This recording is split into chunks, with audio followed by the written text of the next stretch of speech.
Hello student, welcome to my YouTube channel Latha online classes.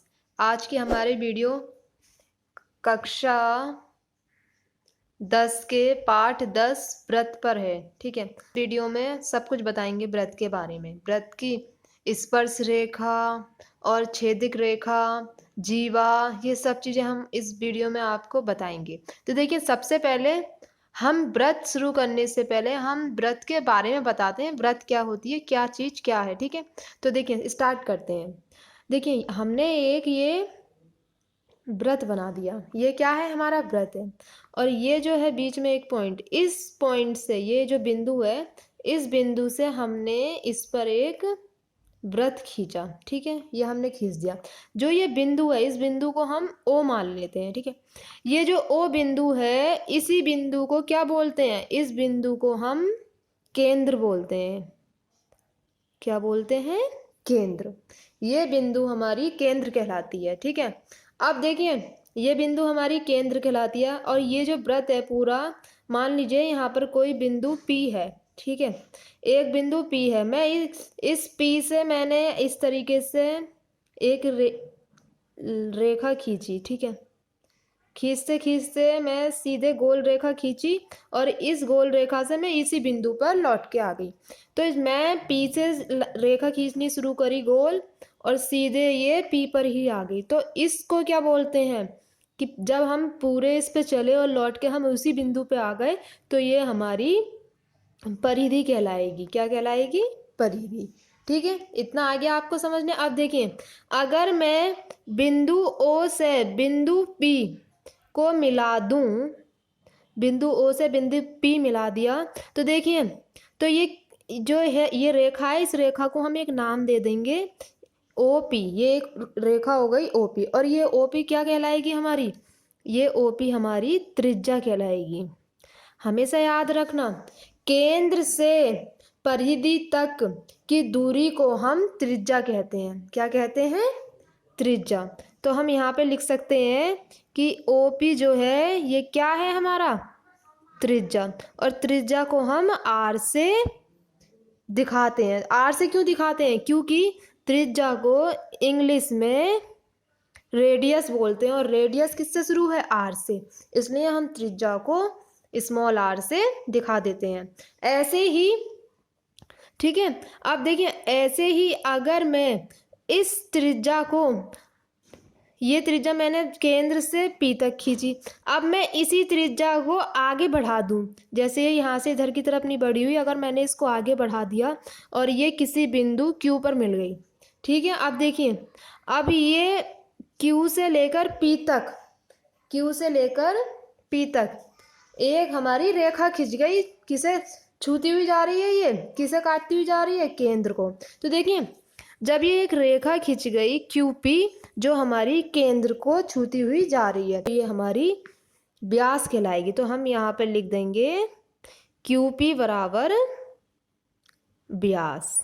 QP हमारी व्यास कहलाएगी। ठीक है, अब देखिए, QP हमारी व्यास हो गई, हमारा त्रिज्या R कहलाएगी। और व्यास को हम क्या बोलते हैं, D। क्यों, क्योंकि व्यास को अंग्रेजी में डायामीटर कहते हैं, इसलिए हम इसको D बोल देते हैं।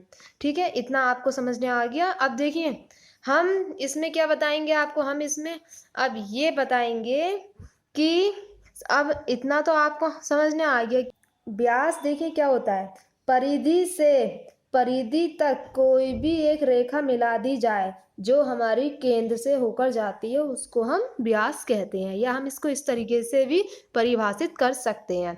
अब हमें एक क्वेश्चन आता है दिमाग में कि व्यास और त्रिज्या में क्या संबंध है। ठीक है, ये क्वेश्चन लिख दिया हमने, व्यास और त्रिज्या में क्या संबंध है। ठीक है, अब देखिए, अगर हम ध्यान से देखें, O से लेकर P तक भी हमारी त्रिज्या कहलाएगी, मतलब R हो जाएगी, क्योंकि त्रिज्या को हमने किससे दिखाया है, R से। ऐसे ही O से लेकर Q तक नहीं हो जाएगी त्रिज्या, ये भी हमारी त्रिज्या हो जाएगी। केंद्र से लेकर परिधि पर किसी बिंदु तक अगर कोई रेखा जा रही है, तो वो हमारी त्रिज्या कहलाती है। तो ये भी हमारी त्रिज्या कहलाएगी। तो ये भी हमारी आर हो गई, ठीक है, ये भी त्रिज्या, ये भी त्रिज्या। और ये पूरी एक परिधि से दूसरी परिधि तक की रेखा जो केंद्र को काटती हुई जा रही है वो क्या कहला रही है? हमारी व्यास। तो व्यास क्या हो जाएगी हमारी? व्यास बराबर हो जाएगी 2 गुणा त्रिज्या, ठीक है, 2 गुणा त्रिज्या। आप कहोगे 2 गुणा त्रिज्या क्यों है? क्योंकि यहाँ पर देखिए त्रिज्या हमारी केंद्र से व्यास तक की दूरी होती है। तो ये त्रिज्या हो गई एक त्रिज्या इधर होगी, ऐसे ही दूसरी त्रिज्या हमारी इधर आ गई केंद्र से लेकर व्यास दूरी। तो कितनी त्रिज्या हो गई? एक त्रिज्या ये और दूसरी त्रिज्या ये। तो हम 2 गुणा त्रिज्या लिख देंगे। अब देखिए हम इसको क्या लिख सकते हैं? हम लिख देंगे व्यास को क्या बोलते हैं? डी। डी बराबर 2 गुणा आर। तो डी कितनी आ गई? 2 आर आ गई, ठीक है। अगर हमें त्रिज्या दे रखी हो और हमें इससे कह रहा है क्वेश्चन में कि डी निकालो, तो डी मतलब व्यास निकालने के लिए हम 2 गुणा त्रिज्या कर देंगे, 2 आर कर देंगे। अगर हमें व्यास दे रखा हो और हमसे कह रहा हो कि त्रिज्या निकालो, तो हम क्या कर देंगे? हम इसी में ही करेंगे, 2 गुणा आर है ये, ठीक है। तो देखिए आर हमारा यहीं पर रह जाएगा, 2 किस आर के साथ क्या है? गुणा में है। तो ये जब बराबर के दूसरी तरफ जाएगा 2, तो ये उल्टा हो जाएगा। मतलब अगर गुणा में है 2 तो बराबर के इधर जाते ही ये भाग हो जाएगा, बटे में चला जाएगा, और बटे का जितना भी होता है वो हमारा भाग कहलाता है। तो आर बराबर डी बटे 2 हो जाएगा। यही हमारा संबंध होता है व्यास और त्रिज्या के बीच में, ठीक है। इतना आपको आ गया समझने। अब देखिए अब व्रत क्या होता है ये तो हमें पता चल गया, ये एक गोला है, ये हमारा व्रत है। अब देखिए हमारा दिमाग में यही क्वेश्चन आता है कि व्रत क्या है? व्रत क्या है, ठीक है। व्रत क्या है? व्रत एक गोला है, ठीक है। गोला तो है, गोला तो कैसे भी हो सकता है, कुछ गोला इस तरीके से भी हो सकता है, हम कहते हैं ये भी गोला है, ठीक है। तो देखिए व्रत क्या है? व्रत जब बनेगा तो एक उसके बीच में एक बिंदु है, इस बिंदु से हमें समान दूरी पर एक व्रत खींच दिया, ठीक है। ये हमने व्रत खींच दिया। तो देखिए इस जो ये बिंदु है इसको क्या बोलते हैं? अभी बताया था हमने ऊपर, इसको हम केंद्र बोलते हैं। और केंद्र को क्या माना है हमने? ओ। तो हम इसको भी ओ मान लेते हैं। एक लाइन खींच ली हमने और उस बिंदु को हमने मान लिया ए। ऐसे ही उसी समान दूरी तक हमने फिर से एक और लाइन खींच ली। ये हमने केंद्र से समान दूरी पर इस तरीके से हमने लाइन खींच ली, मतलब एक रेखा खींची। ये सी है तो ये डी हो गया, ये ई, ये इतनी रेखा खींच ली हमने, ठीक है। तो देखिए हम देखें केंद्र से परिधि तक की दूरी क्या कहलाती है? त्रिज्या, आर ही कहलाएगी। तो ओ ए भी हमारी त्रिज्या हो जाएगी। इन सब दूरियों का मान भी समान ही होगा क्योंकि ये सारी क्या कहलाएंगी? त्रिज्या। केंद्र से परिधि तक की दूरी ये भी त्रिज्या हो जाएगी, केंद्र से परिधि तक की दूरी ये भी त्रिज्या, केंद्र से परिधि तक की दूरी ये भी त्रिज्या, और केंद्र से परिधि तक की दूरी ये भी हमारी त्रिज्या हो जाएंगी। ये सारी हमारी क्या होगी? त्रिज्या। इसका मतलब ये हो गया अगर ये 2 सेंटीमीटर दे रखा है इसका मान, तो ये भी 2 होगा, ये भी 2, ये सारे ही 2 होंगे। मतलब इसका हम कह सकते हैं कि ओ ए, रेखा ओ ए बराबर हो जाएगा ओ बी के। ओ बी बराबर हो जाएगी ओ सी बराबर हो जाएगी ओ डी, और ओ डी बराबर हो जाएगी ओ ई के। ये सब एक दूसरे के बराबर होंगी क्योंकि केंद्र से परिधि तक की दूरी हमारी त्रिज्या कहलाती है। तो हम कितनी भी उस पर रेखा खींच सकते हैं। तो यही हमारा व्रत है। यही व्रत की खास बात होती है कि व्रत की त्रिज्या क्या होती है। कितनी भी त्रिज्या अगर हम केंद्र से व्रत परिधि तक की कितनी भी दूरियां खींच लें वो सब की सब हमारी त्रिज्या कहलाएंगी, मतलब एक समान उनका मान रहेगा, ठीक है। इतना आपको आ गया समझने। अब हम आगे चलते हैं। हमें एक व्रत दे रखा है, ठीक है, ये हमारा एक व्रत है। अगर हम इस व्रत पर एक रेखा खींच दें, ये हमने एक रेखा खींच दी, ठीक है। अब ये रेखा क्या कहलाएगी हमारी, इस रेखा को हम कहेंगे जीवा। क्या कहेंगे, जीवा। अब आपके दिमाग में सबसे पहले आप यही कहोगे कि अब मैम ये जीवा क्या होती है, हम इसे जीवा क्यों बोलते हैं। तो देखिए सबसे पहली चीज, वह रेखा जो हमारी परिधि से परिधि को मिलाए परंतु वो हमारी केंद्र से होकर न जाए। वह रेखा जो परिधि से परिधि को मिलाए परंतु वो केंद्र से होकर नहीं जाए, वही हमारी रेखा क्या कहलाती है, जीवा कहलाती है। तो ये हमारी जीवा कहलाएगी। ठीक है, अब आपको पता चल गया जीवा किसे कहते हैं, वो जो हमारी परिधि से परिधि को तो मिलाए लेकिन वो हमारी केंद्र से होकर नहीं जाएगी, वही हमारी जीवा कहलाएगी। ठीक है, अब देखिए अब हम इसके कुछ और चीजें सीखते हैं। देखिए अब हम लिखेंगे वृत्त का क्षेत्रफल क्या होता है। ये भी आपको पता होगा, वृत्त का क्षेत्रफल क्या होता है, pi R square. Pi R square क्या होता है, हमारा वृत्त का क्षेत्रफल। ऐसे ही हम आगे लिखेंगे वृत्त का परिधि।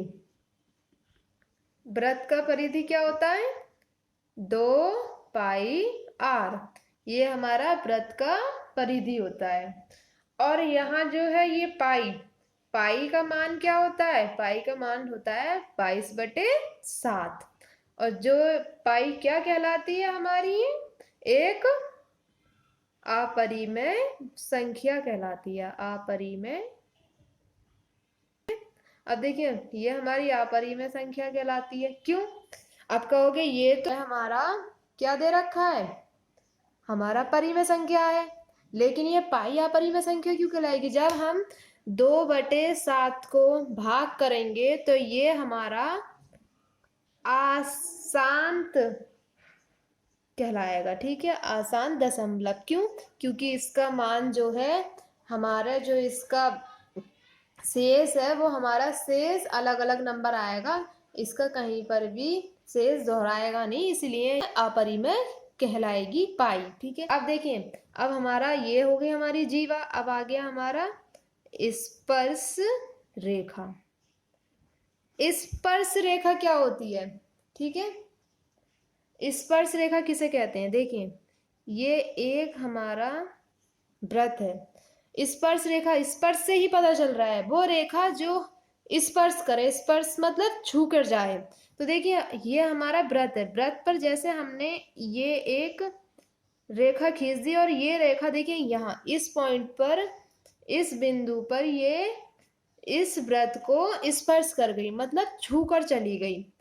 जो वह रेखा जो वृत्त के किसी एक बिंदु को छूती हुई या स्पर्श करती हुई जाती है उसे हम स्पर्श रेखा कहते हैं। इतना आ गया आपको समझने स्पर्श रेखा किसे कहते हैं। ठीक है, अब हमारा अगला आता है छेद्रक रेखा। ठीक है, छेद्रक रेखा किसे कहते हैं। ठीक है, अब हमारे दिमाग में ये क्वेश्चन आता है कि ये छेद्रक रेखा किसे कहते हैं। देखिए छेद्रक रेखा का मतलब ये नहीं है कि हमें वृत्त दे रखा है, वृत्त में हम छेद कर दें, नहीं। छेद्रक रेखा का मतलब है कि वह रेखा जो एक वृत्त को, ये हमारा एक वृत्त है, ठीक है, वह रेखा जो वृत्त को 2 बिंदुओं पर काटती हुई या परिच्छेद करती हुई निकल जाए। जैसे अब हम देखिए दिखाते हैं, छेद्रक रेखा वह रेखा है जो वृत्त को 2 बिंदुओं पर काटती हुई या परिच्छेद करती हुई निकल जाए। तो देखिए ये वृत्त है, हमने इस रेखा को इससे निकाल दिया, तो देखिए कितनी बिंदुओं पर निकले, काटती हुई निकली है, ये 2 बिंदु पर, एक बिंदु ये है, दूसरा बिंदु ये है। तो यही हमारी क्या कहलाएगी, छेद्रक रेखा कहलाएगी। ये क्या कहलाएगी हमारी, छेद्रक रेखा। ठीक है, इतना अब आपको समझने आ गया। ठीक है, अब देखिए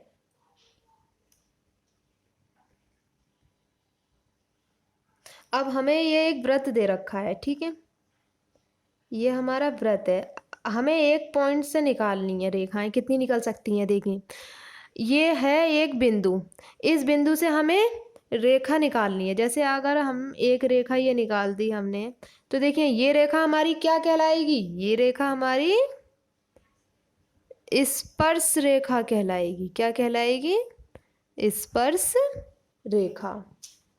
ये रेखा हमारी स्पर्श रेखा कहलाएगी। और फिर हम इस रेखा, इसी बिंदु से हमें और रेखाएं निकालना है। ये एक रेखा ये निकल गई, ये हमारी स्पर्श नहीं कहलाएगी। क्यों, क्योंकि ये हमारे वृत्त को दो बिंदुओं पर काट रही है, तो ये हमारी छेदक हो जाएगी। फिर एक ही बिंदु पर से हम कितनी रेखाएं निकाल सकते हैं, तो वही हम आपको दिखा रहे हैं। एक बिंदु पर से हम अनंत रेखाएं निकाल सकते हैं। कितनी रेखाएं निकाल सकते हैं, अनंत। ठीक है, अनंत रेखाएं हम एक बिंदु से निकाल सकते हैं। अब देखिए, और हमेशा याद रखना, और देखिए हमने यहाँ पर आपको दिखा भी दिया है कि वृत्त के एक बिंदु से सिर्फ एक ही स्पर्श रेखा निकलेगी, और वो हमारी ये निकल गई। बाकी की सब क्या निकल रही हैं, ये हमारी बाकी की सब हमारी छेदक रेखाएं। ये सब क्या है, बाकी की छेदक रेखा। ठीक है, इतना आ गया आपको समझने। अब कह रहा है अगला हमारा कि किसी वृत्त, देखिए अगला हमारा जो है, अगला हमारा कह रहा है पॉइंट, किसी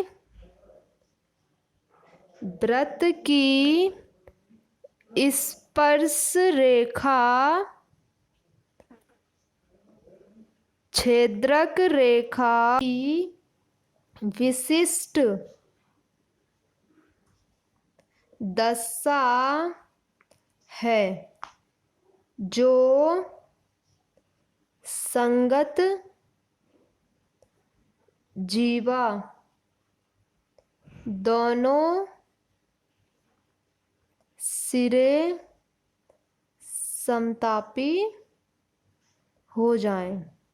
तो देखिए इसका मतलब क्या है, इसका मतलब ये है कि वो कह रहा है कि एक हमें वृत्त दे रखा है। ठीक है, वृत्त से अगर हम स्पर्श रेखा निकाल दें किसी बिंदु से, ये देखिए ये हमने एक स्पर्श रेखा निकाल दी। ठीक है, तो वो कह रहा है इसी स्पर्श रेखा के संगत ऐसी ही हमारी बाकी की रेखाएं निकालो। तो देखिए ये रेखा निकल गई, ये निकल गई, ये हमने बहुत सारी रेखा निकाल दी, और बाद में हमारी सीधे स्पर्श ही रेखा निकली। देखिए स्पर्श रेखा के हमने संगत और भी रेखा निकाल दी, और फिर लास्ट में भी आके हमारी स्पर्श रेखा निकली। तो देखिए ये बीच में जो रेखाएं हैं, ये रेखाएं हमारी क्या कहलाएंगी, छेदक रेखा कहलाएंगी। कि यही हमसे ये पॉइंट कह रहा है, वो हमने आपको समझा दिया। ठीक है, लास्ट है हमारा प्रमेय 10.1। ठीक है, इसमें कह रहा है वृत्त के किसी बिंदु पर स्पर्श रेखा स्पर्श बिंदु से जाने वाली त्रिज्या पर लंब होती है। इसका मतलब है कि हमें एक वृत्त दे रखा है, ये एक वृत्त है जिसका केंद्र ये रहा। वो कह रहा है केंद्र हमने O मान लिया। ठीक है, इस वृत्त से हमें एक स्पर्श रेखा खींची, ये एक स्पर्श रेखा खींची, और किस बिंदु पर मिली, बिंदु P पर मिली। इसी बिंदु P को हम क्या बोलते हैं, स्पर्श बिंदु। ठीक है, यही हमारा बिंदु P जो कहलाएगा स्पर्श बिंदु कहलाएगा, और इस रेखा को हम नाम ले लेते हैं AB। ये जो AB है, ये हमारी AB क्या कहलाएगी, स्पर्श रेखा। ठीक है, AB हमारी स्पर्श रेखा है, P जहां पर ये स्पर्श कर रही है उसको हम स्पर्श बिंदु कहेंगे। और देखिए हमसे जो क्वेश्चन में कह रहा है वही हम करेंगे जो प्रमेय में बोल रहा है। वृत्त के किसी बिंदु पर स्पर्श रेखा स्पर्श बिंदु से जाने वाली त्रिज्या पर लंब होती है। त्रिज्या मतलब हमें केंद्र से इस स्पर्श बिंदु P को अगर हम मिला दें, तो देखिए ये इस पर लंब हो गई। क्या हो गई, ये लंब। और जब कोई भी हमारी लंब, कोई भी रेखा अगर हमारी लंब होती है तो वो 90 डिग्री का कोण बनाती है। क्या बनाती है, 90 डिग्री का कोण बनाएगी। ठीक है, यही हमसे कह रहा है क्वेश्चन में। अब देखिए करेंगे O से हम एक इस पर ए बी पर हम एक पी के समान थोड़ी सी दूरी पर हम एक और बिंदु खींच लेते हैं क्यू, और हम क्या करेंगे, इस ओ से क्यू पर एक रेखा खींच दी। ठीक है, ये हमने ओ से क्यू पर एक रेखा खींच दी, और देखिए इस रेखा ने हमारी परिधि को भी काटा। परिधि को जिस बिंदु पर काटा उस बिंदु को हम एम लिख लेते हैं। ठीक है, तो देखिए इसको अब हमें दिखाना है कि ओ पी ए बी के क्या है, लंब है। तो देखिए हमें क्या दे रखा है, हम जो लिखेंगे सबसे पहले हम लिखेंगे हमें एक केंद्र ओ दे रखा है। जो मैं बोल रही हूँ ये आप लिख लेना, ठीक है। मैं सिर्फ यहाँ पर इसको सिद्ध करके दिखा दूंगी। देखिए हमें एक केंद्र ओ दे रखा है, और ओ केंद्र पर एक हमने एक वृत्त बना दिया, ओ केंद्र वाला एक वृत्त दे रखा है। ठीक है, और इस वृत्त पर बिंदु P, या हम बोल सकते हैं इस वृत्त पर एक स्पर्श बिंदु P है, जिससे हमारी एक स्पर्श रेखा AB जा रही है। तो हमें एक स्पर्श रेखा AB दे रखी है, दूसरा हमने O और P को मिला दिया। ठीक है, और हमने स्पर्श रेखा पर एक और बिंदु लिया Q, जिसे हमने O से मिला दिया। जब हमने O से मिलाया तो वो रेखा हमारी परिधि, वृत्त की परिधि को काटती हुई जाएगी, और जहां पर उसने वृत्त की परिधि काटी उसे हमने M मान लिया। तो देखिए अगर हम देखें तो ये देखिए हमारी OP क्या दे रखी है, हमारी OP त्रिज्या है। ठीक है, R है। जब OP R है इसका मतलब OM भी हमारी R ही होगी। क्यों, देखिए O से लेकर M तक, यहाँ तक। क्यों, क्योंकि ये M बिंदु कहाँ पर बना हुआ है, हमारे परिधि पर बना हुआ है, वृत्त पर बना हुआ है। जब ये वृत्त पर बना हुआ है तो ये भी हमारी क्या कहलाएगी, OP हमारी OM के बराबर हो जाएगी। दोनों ही क्या है, ये हमारी त्रिज्या है। ठीक है, ये हमारी OM हमारी त्रिज्या आ गई। और देखिए OM छोटा है किससे, अगर इसी रेखा को देखें हम, OM जो है हमारा OQ से छोटा है, क्योंकि OQ OM से बड़ी है। इसी OM को हमने अगर देखा आगे बढ़ा दिया Q तक तो ये बड़ी नहीं हो गई, OM हमारी OQ से छोटी हो गई। जब OM हमारी OQ से छोटी है, का मतलब ये हो गया कि हम OM की जगह OP भी रख सकते हैं। क्यों नहीं रख सकते, रख सकते हैं। क्यों, क्योंकि हमने OP को OM के बराबर दिखा दिया, और दोनों ही क्या है, त्रिज्या है। तो हम OM की जगह OP भी रख सकते हैं। हम लिख देंगे OP OQ से छोटी है। जब OP OQ से छोटी है तो क्या है, किस स्पर्श रेखा पर एक बिंदु है जो हमारे इस वृत्त से बाहर है। तो हम लिख देंगे OP जो वृत्त के ऊपर हमारे लंब गिरा हुआ है, जो वृत्त पर P, वृत्त के किसी बिंदु, स्पर्श बिंदु P से O तक की दूरी जो है ये हमारे OP कहलाएगी, और ये OP हमारी OQ से छोटी है। जब OP OQ से छोटी है इसका मतलब ये हो गया ये OP लंब है। ये साइन किसका है, इसको हम लंब बोलते हैं। ठीक है, लंब है किस पर, AB पर। यही हमको सिद्ध करना था, यहाँ पर हमने ये सिद्ध कर दिया है। प्लीज हमारे चैनल को सब्सक्राइब कर देना, शेयर कर देना एंड लाइक कर देना।